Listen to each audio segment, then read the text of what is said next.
संग्राम की, विश्व के कल्याण की,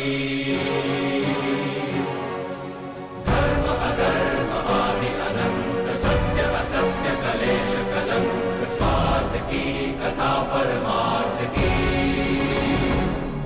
शक्ति है भक्ति है, जन्मों की मुक्ति है, जीवन का ये संपूर्ण सार है, कृष्णा की महिमा है, गीता की गरिमा है, ग्रंथों का ग्रंथ ये महान है।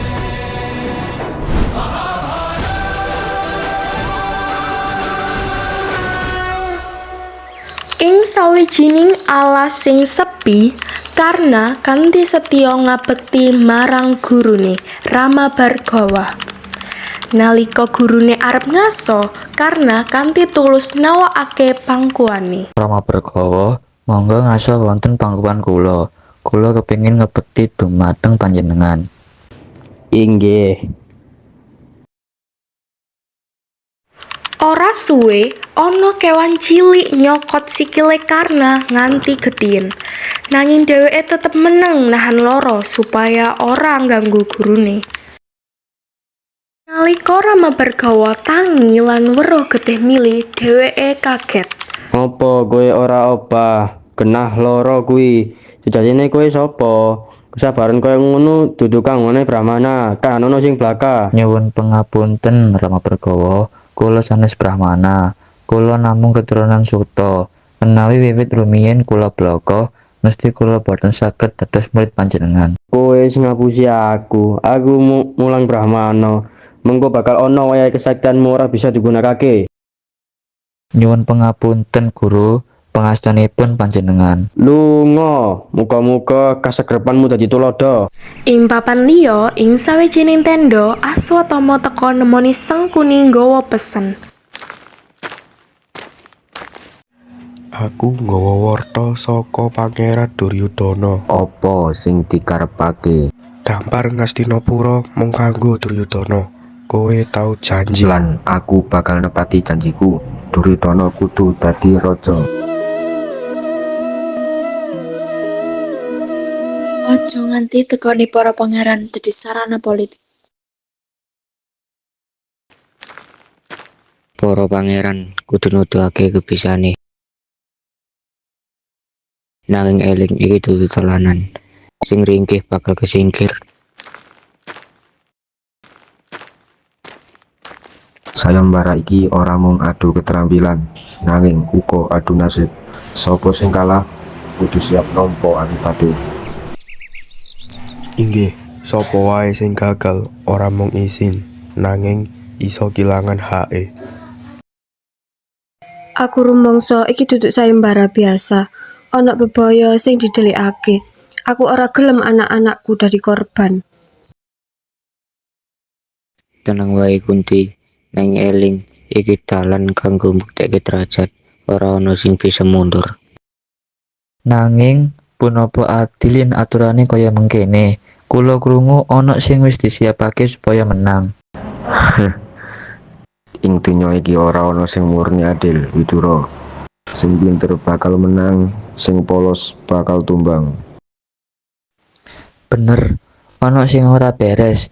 Iki bisa njalari permusuhan gede antara sedulur dhewe. Dewa, mugi anak-anakku selamat.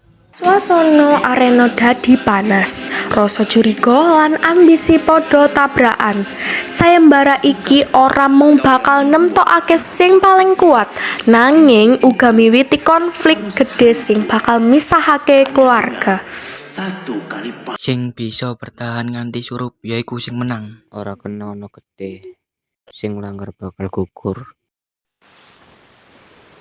Aku sing bakal buka dan kemenangan iki. Ora ono sing bisa ngarepe aku dina iki. Aku bakal ngertiake sapa sing pantes dadi penguasa sejati. Sing wani ngelawan, siap-siap tak rubuhake tanpa welas.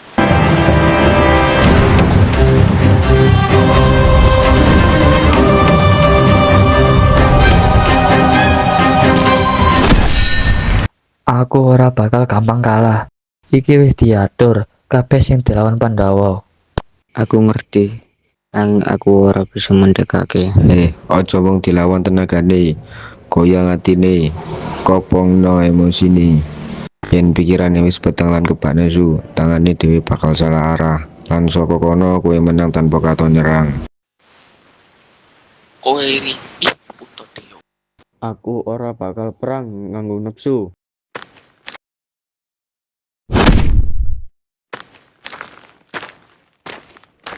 Aku bakal ngalahke kowe. Perang banjur njebluk kanthi kasar. Loro-lorone padha nyerang tanpa kendhat. Swara benturan muni ing ngendi-endi. Ing tengah-tengah gelut sing saya sengit kuwi, Werkudara wiwit katon kewalahan lan pungkasane kena tatu. Sanjaya sing nyekseni saka pinggir ora bisa meneng maneh nalika ndeleng getih mili.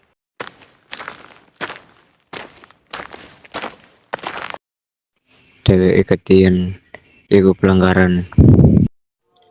Mandeg Werkudara gugur.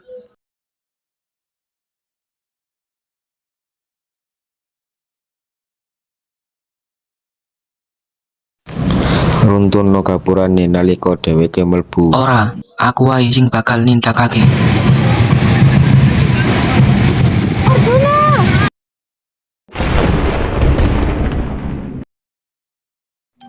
Aku ono nang kene, Ibu.